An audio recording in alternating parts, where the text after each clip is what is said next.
Hey guys, what's going on? It's Coach Justin from Ultimate Baseball Training, and today I'm going to teach you how to throw a curveball properly. It all starts with the grip, okay? So if you have a baseball, pick a baseball up, and you have to know that the curveball is basically a pitch that you do with your thumb and your middle finger, okay? This index finger really just goes along for the ride.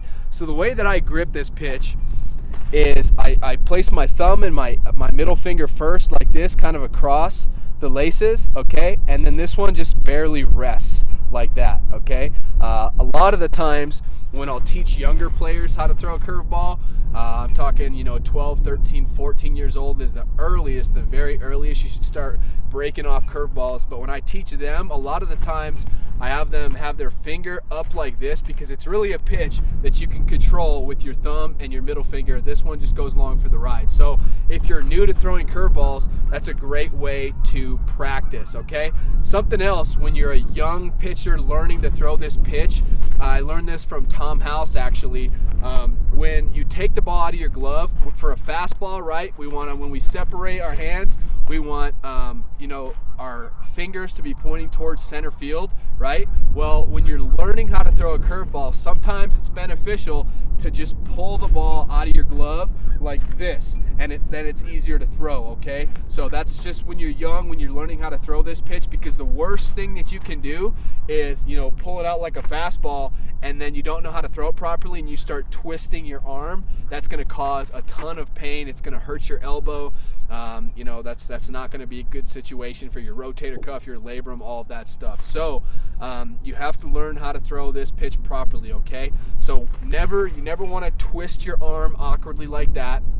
Another common misconception is a lot of coaches teach that you have to wrap the ball like this in order to throw it, and that's not really true. It's really about throwing this pitch out in front, okay? And you don't have to wrap the pitch like this. That's, again, going to cause you some injuries there, okay? Another thing that you want to always be sure to do is you want to release the ball out in front here, and if you're going to miss anywhere, you should miss low, okay? We don't want to miss high, because that's when, those pitches are hung, as they say, and that's when when hitters jump all over that pitch, and that's when you really get hurt, okay? That's when the home runs come. So if you're gonna miss low. Okay, another tip, a lot of players, they throw a fastball and maybe they have a 3/4 arm slot like this, and then when they try and start breaking off curveballs, they think they have to manipulate their body to get a really over-the-top motion, and that's not true. You can throw in your natural arm slot. So if you're a 3/4 arm thrower, continue to throw that. You might have a little bit more slurve effect than you would a 12-6 curveball, but try and use your natural throwing motion, your natural arm slot.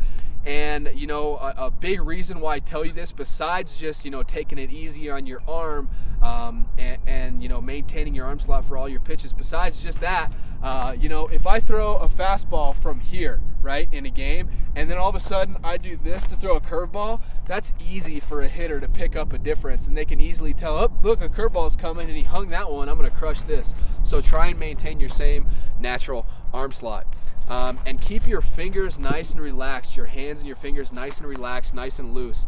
Players at the end try to, really snap it, and if you try and do that and your hands and your fingers are tight, then a lot of the times you're going to miss your spot and it's not going to get the effect that you're looking for. So keep your wrist and your fingers really, really loose, and a lot of the times out here when you have the proper grip, the snap is going to happen sort of automatically, okay?